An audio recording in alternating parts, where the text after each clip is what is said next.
There's a lot of exciting things happening in the design world and at IDEO this past year, and I'm pleased to get a chance to share some of those with you. I didn't attend the first TED back in 1984, but I've been to a lot of them since that time. I thought it was kind of be interesting to think back to that time when Richard got the whole thing started. Thank you very much, Richard. It's been a big, enjoyable part of my life coming here. And so thinking back, I was thinking those of us in Silicon Valley were kind of really focused on products or objects, certainly technological objects. And so it was great fun in those days, and some of those of you who are in the audience were my clients, and we'd come in with some prototype underneath a black cloth, and we'd put it on the conference table, and we'd pull off the black cloth, and everybody would ooh and ah, and that was a really good time. And so we'll continue to focus on products, as we always have, but and if you were here last year, I probably wrestled you to the floor and tried to show you my new iModule 2, which was a camera that plugged into the handspring. And I took a lot of pictures last year. Very few people knew what I was up to, but I took a lot of pictures. And this year, maybe you could show the slides. And this year we're carrying this Trio, which we had a lot to do with and helped Handspring design it. And also, although we designed it a few years ago, it's just become ubiquitous in the last year or so, this heart-stream defibrillator, which is saving lives. Maybe you've seen them in the airports. They seem to be everywhere now. Lots of lives are being saved by those. And we're just about to announce the Zinio reader product that I believe will make magazines even more enjoyable to read. So we really will continue to focus on products, but something's happened in the last 18 years since Richard started TED, and that's that people like us, I know people in other places have caught on to this for a long time, but for us, we've really just started we've kind of like climbed Maslow's hierarchy a little bit. And so we're now focused more and more on kind of human-centered design, human-centeredness in an approach to design. And that really involves designing like behaviors and personality into products. And I think you're starting to see that, and it's making our job even more enjoyable. Interestingly enough, we used to primarily build 3D models, like you've seen some today, and 3D renderings, and we'd go and we'd show those as communicating our ideas. But firms like ours are having to move to a point where we get those objects that we're designing and get them in motion, showing how they'll be used. And so in order to do that, we've been forming internal video production groups in order to make these kind of experience prototypes that show just what we mean about the kind of man-machine relationship. And it's a much better way to see. It's kind of like architects who show people in their houses as opposed to them being empty. So I thought that I would show you a few videos to kind of show off this new broader definition of design in products and services and environments. I have a few of them. They're no more than a minute or a minute and a half a piece, but I thought you might be interested in seeing some of our work over the last year and how it responds in video. So Prada, New York, we were asked by Rem Koolhaas and OMA to help us conceive the technology that's in their retail store in New York. He wanted a new kind of store, a store that had a cultural role as well as a retail one. And that meant actually designing custom technology as opposed to just buying things off the shelf and putting them to use. So there's lots of things. Everything has RF tags. There's RF tags on the user, on the cards. There's these staff devices that are all around the store. You pick them up, and once you see something that you're interested in, the staff person can scan them in, and then they can be shown on any screen throughout the store. You can look at color and sizes and how it appeared on the runway or whatever. Right? And so then the merchandise that you're interested can be scanned. It's taken into the dressing room. And in the dressing room, there are scanners so that we know exactly what clothing you have in the dressing room. And we can put that up on a touch screen, and you can play with that and get more information about the clothing that you're interested in as you're trying it on. It's been used a lot of places, but I particularly like the use here of liquid crystal displays in the changing room. It was the last time I went to see this store, there was a huge buzz about people standing outside wondering, am I going to actually get to see the people changing clothes here? And but if you push the button, of course, the whole wall goes dark. So you can try to get approval or not for whatever you're wearing. And then one of my favorite features of the technology is the magic mirror, where you put on the clothes, there's a big display in the mirror, and you can turn around, but there's a 3-second delay, so you can see what you look like from the back or all the way around as you do it.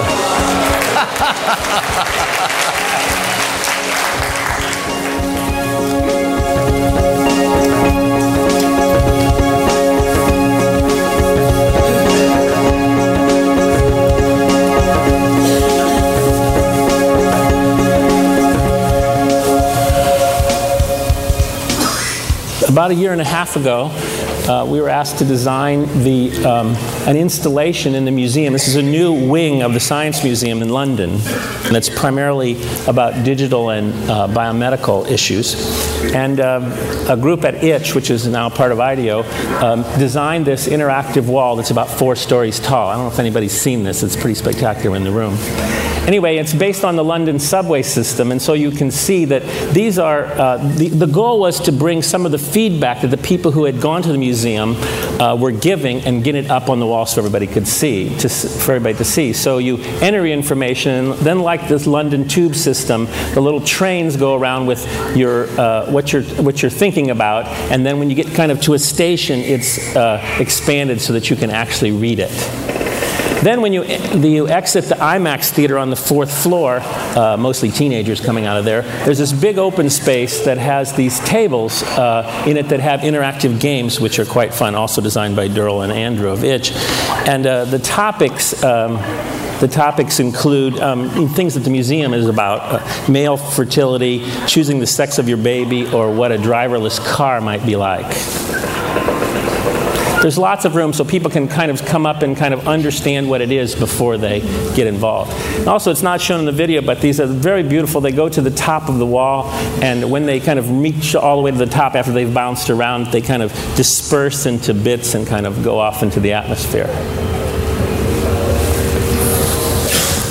The next video is not done by us. This is CBS Sunday Morning that aired about 2 weeks ago. And Scott Adams ran into us and asked us if we wouldn't help to design the ultimate cubicle for Dilbert, which sounded like a fun thing, and so we couldn't pass it up. He's always been interested in kind of technology in the future. I realized that at some point I might be the world's expert on what's wrong with cubicles. So we thought, well, wouldn't it be fun to get together with some of the smartest design guys in the world and try to figure out if we could make the cubicle better. Though they work in a wide-open office space, spectacularly set under San Francisco's Oakland Bay Bridge, the team built their own little cubicles to fully experience the problems. Yeah. A one-way mirror. I can look at it, you can look at yourself. They took pictures. You feel so trapped, you know, when someone kind of leans over and you're sort of like held captive there for a minute. So far it's chaos, but a lot of people are doing stuff, so that's good. So we'll see what happens. The first group builds a cubicle in which the walls are screens for the computer and for family photos. In the second group scenario, the walls are alive and actually give Dilbert a group hug. Behind the humor is the idea of making the cubicle more human. So here's the final thing, complete with kind of orange lighting that follows the sun across, follows the tracks of the sun across the sky, so you feel that in your cubicle. And my favorite feature, which is a flower in a vase that wilts when you leave in disappointment, and then when you come back, it kind of comes up to greet you and happy to see you. It's like built right into the wall. You know, there's homey touches like a built-in fish tank in the walls or something to be aggressive with to release tension. Customizable for the boss of your choice. And of course a hammock for your afternoon nap that for stretches Dilbert, across your says cubicle. His creator. Life would be sweet in a cubicle like this. This next project we were asked to design a pavilion to celebrate the recycling of the water on the Millennium Dome in London. The dome has an incredible amount of water that washes off of it, as well as wastewater. So this building actually celebrates the water as it comes out of the recycling plant and goes into the reed bed so that it can be filtered for the final time. The pavilion's design goal was to be kind of quiet and peaceful, in contrast to if you went inside the dome where it's kind of wild and crazy and everybody's, you know, like learning all kinds of things or fooling around or whatever they're doing. But it was intended to be quite quiet. And then you would wander around and gather information in a kind of a straightforward fashion about the recycling process and what's being done and how they're going to reuse the water once it comes through the plant.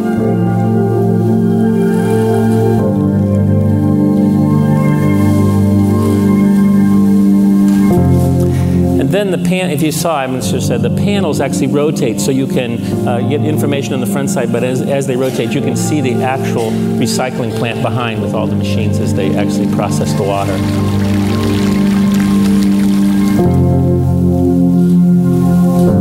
There you can see, there's the plant.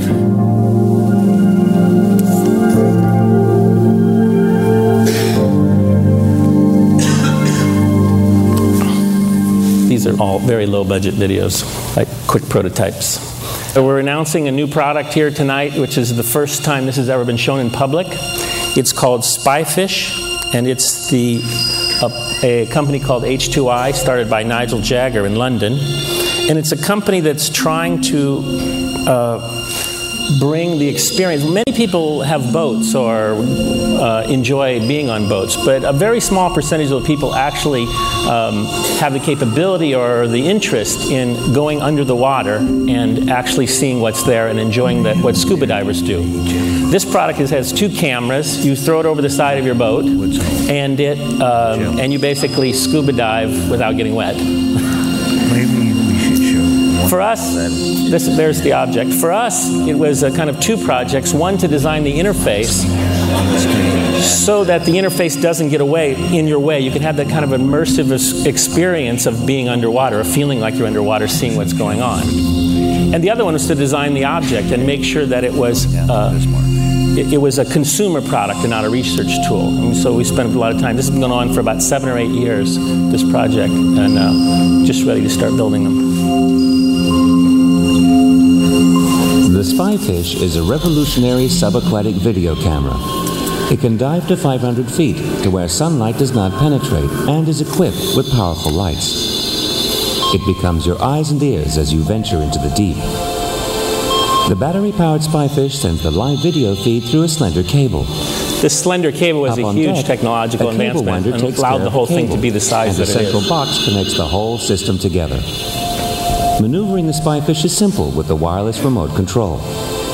You watch the video with superimposed graphics that indicate your depth and compass heading. The fluid graphics and ambient sounds combine to help you completely lose yourself underwater.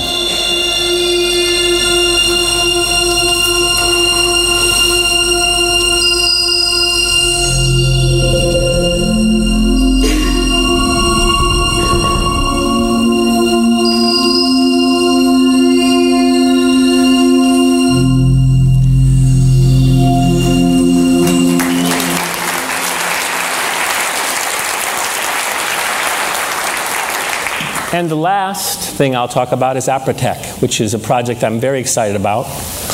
Apritech is a company started by Dr. Martin Fisher, who's a good friend of mine. He's a PhD from Stanford. He found himself in Kenya on a Fulbright. And he had a very interesting insight, which is that he said, there must be entrepreneurs in Kenya. There must be entrepreneurs everywhere. And he noticed that for weddings and funerals, they could find enough money to put something together. And so he decided to start manufacturing products in Kenya with Kenyan manufacturers, designed by people like us, but taken there. And to this date, he's been going for only a few years, he's started 19,000 companies. He's made 30,000 new jobs, and just the products, the sales of the products, this is a nonprofit, but the sales of this products is now 0.6% of the GDP of Kenya. This is one guy doing this. This is a pretty spectacular thing. So we're in the process of helping them design deep well, low-cost manual pumps in order for these people who have like a quarter acre of land to be able to grow crops in the off-season. What they do now is they can grow crops in the rainy season, but they can't grow them in the off-season. And so by doing that, the woman that you saw in the first thing now is she's a school teacher, always wanted to send her kids to college, and she's going to be able to do it because of these things. So with seed squeezers and pumps and hay balers and kind of very straightforward things that we're designing, my students are doing this as class projects, and IDEO's donated their time to do this kind of work. And so it's really amazing to see his success, Martin's. So we also were thinking about the experience of Richard, and so we designed this hat because I knew I'd be the last one in the day, and I needed to deal with him. So I just have one more thing to say. Can you read it? Well, it's always kind of funny when he comes up and hovers. You know, you don't want to be rude to him, and you don't want to feel guilty. And so I thought just this would do it, where I just sit here and.